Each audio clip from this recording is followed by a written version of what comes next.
Hello friends, how are we all? Trust all over the world. Welcome and thank you for joining me on this session today. Do not forget to press the like button and also subscribe my channel and do press the bell button. So for the session of today, come. How to make my winter special. Gluten-free, diabetic-friendly, protein, nutrients and antioxidants loaded stuffed Makki Parantha with surplus leftover black gram and fresh winter vegetable leaves. And it all started with this dinner surplus and leftover black gram curry. Yes, too little, yet too much too. And now for some fresh vegetable leaves from my winter gardens. And this is what my garden looks like in winters. Om Shri Ganeshaya Namah. May He bless us all with wisdom and understanding. These are the flowers blooming in my garden. And yes, a handful of soya leaves growing wild. And now for some more vegetable leaves, a handful of radish leaves and a handful of spinach leaves,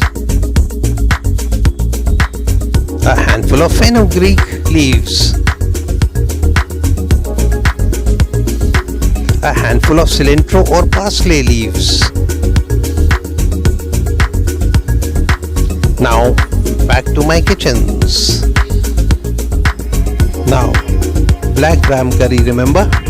We'll take a part of it and add this curry to a blender along with green chilies as per taste, fresh ginger again as per as taste, blend to a coarse grainy finish, and this is what it should look like.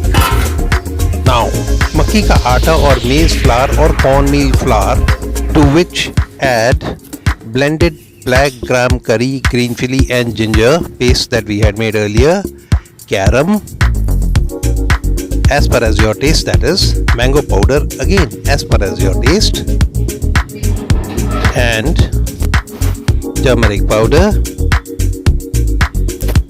But try and not reduce the quantity that I am showing you. Freshly grounded sea salt or any natural salt,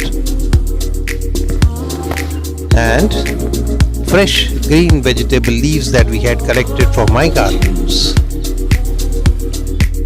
And now mix well.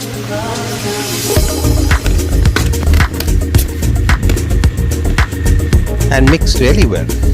Add warm water as required and knead into a dough. A normal dough for a paratha or a roti or chapati. Divide and roll the dough into equal sized balls, and of 125 grams of dough, this is what we get. Now aag lagao, what we actually really love the best. Now there are two methods of flattening the dough balls. The first one, or the traditional method, is to flatten the dough balls as shown with the fingers and not with a rolling pin. This is specifically done because this flour does not have any gluten in it, so it is difficult to stick together. Therefore pressure is used to flatten and stick the flour as one. Now the second method is use a polythene or a carry bag or a plastic sheet.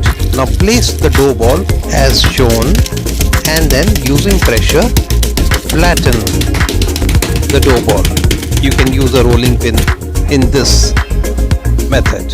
Now when done, carefully peel off the film or the polythene or the plastic sheet, and there we are. Now lift the flattened raw paratha onto the fry pan and apply and smear desi ghee.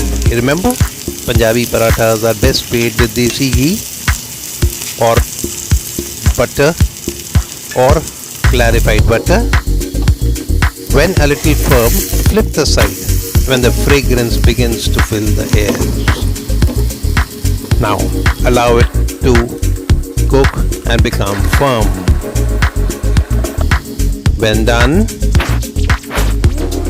flip the side again and drizzle and smear more desi ghee or clarified butter or white butter and allow to cook. Flip the side again when done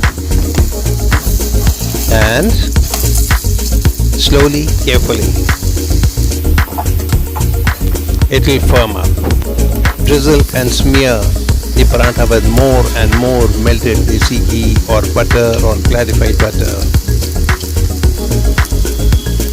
and slowly, it takes a little time, but keep flipping and keep applying the desi ghee or butter or clarified butter until both sides are cooked well. When done, there, our paratha is ready. Beautiful to look at, very healthy, nutritious, and when done, serve immediately. And do make more than one because it is difficult to stop eating and be satisfied with just one. Serve with butter, a cup of tea, and serve to your enemies too. So friends, do try it and do treat all your near and dear, and above all, your enemies too. Thanks for watching. Bye. Have a nice time. And as I always say, to live healthy, cook healthy, and eat healthy.